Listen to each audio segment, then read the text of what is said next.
તો કે મેરડી માનું દુઃખ છે, બીજી જગ્યાએ જાવ કે ચોપડી માનું દુઃખ છે, ત્રીજી જગ્યાએ જાવ તો સિકોતરનું દુઃખ છે, ચોથી જગ્યાએ જાવ તો કે તમારી કુળદેવી આ નહીં આ છે, પાંચમી જગ્યાએ જાવ કે તમારા પૂર્વજ થયા છે, છઠ્ઠી જગ્યાએ જાવ તો કે કોકે કરી નાખ્યું છે, સાતમી જગ્યાએ જાવ કે કોકે મૂઠ મારી છે. મોનો કોનું તમે? કોનું મોનો?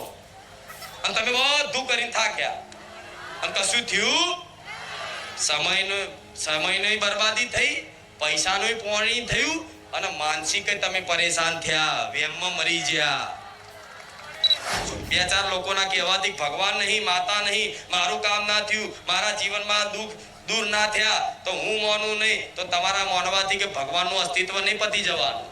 પણ હું માતા એવું કહીશ કે પરિસ્થિતિ બદલવાની જરૂર નહીં. પરિસ્થિતિ જેમ છે એમ એવી પરિસ્થિતિ રહી નહીં તે ભગવાનનું નામ મુખે ચાલુ કરી દો. આપે રૂપે બહારની પરિસ્થિતિ અને અંતર આત્માની પરિસ્થિતિ ના બદલાઈ જાય. મારું નામ રામ વારી મેલડી. રૂપિયાથી તમે બહારની પરિસ્થિતિ હરખી સેટ કરી દેશો, પૈસા આવી જશે તો તમે એક બે ચાર ઘર લઈ લેશો, ગાડી લઈ લેશો, દોરા લઈ લેશો, બધું લઈ લેશો. પણ જે ચિંતાઓ છે ચિંતાઓનો નાશ નહીં થાય પૈસાથી. થશે? કેમ કે જો ચિંતાઓનો નાશ રૂપિયાથી થતો હોત ને તો અજબોપતિ કરોડોપતિ વ્યક્તિ આ ચિંતાઓથી ઘેરેલો ના હોય. કમાઓ, હું એવું કહું છું, મહેનત કરો, કમાઓ. માતાજી ભગવાનની વિશ્વાસ છે એના બળથી કમાઓ, મહેનત કરો અને માતાને પ્રાર્થના કરો તમને કરોડપતિ અજબોપતિ એ બનાવી શકે છે. ના નહીં, પણ રૂપિયા લક્ષ્ય છે આ મગજમાંથી કાઢ નાખજો.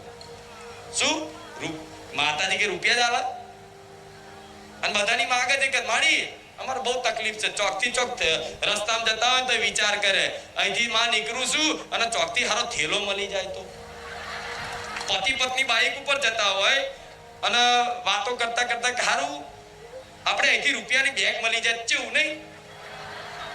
તો આપણે બધી શાંતિ થઈ જાય. અગર પૈસા જ જોઈએ છે તો માતાને માગો, ના નહીં કે માં મને પૈસા જરૂર છે પણ માં એટલા છે કે માં મારી જરૂરિયાત પૂરી થાય, મારા